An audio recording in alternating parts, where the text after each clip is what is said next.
Okay, let's talk about loops. So for loops, I'm going to type code over here. In Java, you would do, maybe this is important. So in Python, there's several different ways to comment. If it's a one-line comment, you use a hash mark like this. If you want a multi-line comment, you can have 3 quotes followed by 3 more quotes.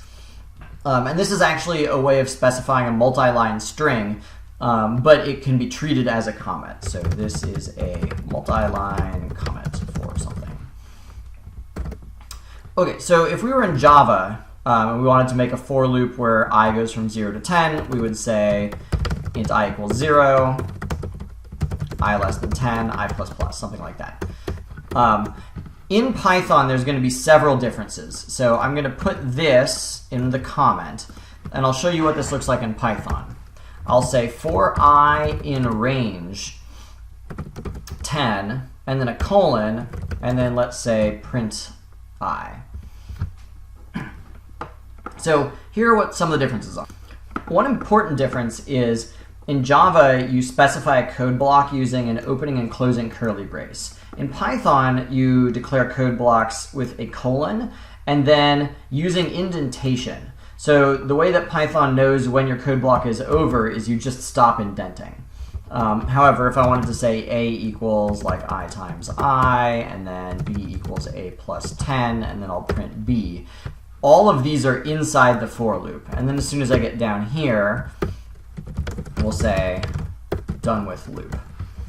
So that takes some getting used to for people who are new to it. They don't like that that indentation matters and you have to do it. But it's not so bad once you get used to it. Okay, let's run the code. And so you see, well, here, let's take out this other stuff. So let's run the code again.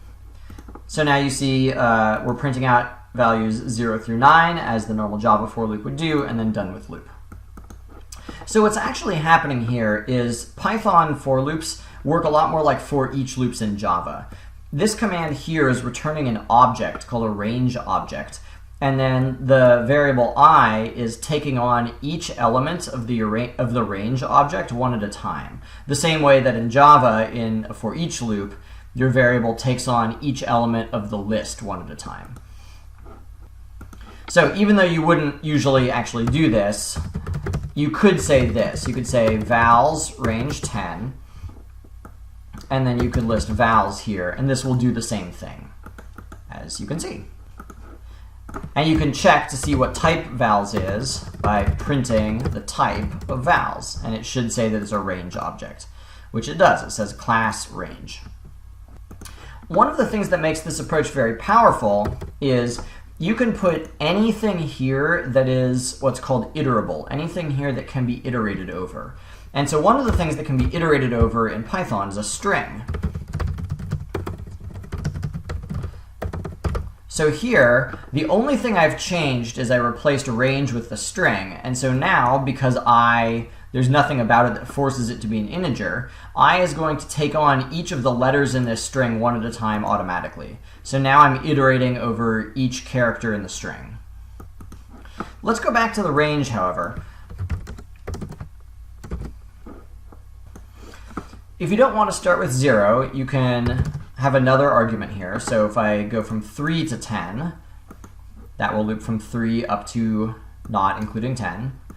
And if you want to, you can have a parameter at the end that says how many you jump by every time. So here I'm starting at 3, I continue as long as I is less than 10, and I skip by 2s every time. If I try and make this -2, it doesn't do anything because I'm starting at 3 and I'm going down, and so there is nowhere to go in that case. However, if you reverse the order here and I say let's start at 10 and end at 3, go down by 2s, now it's looping down in the way that you would expect.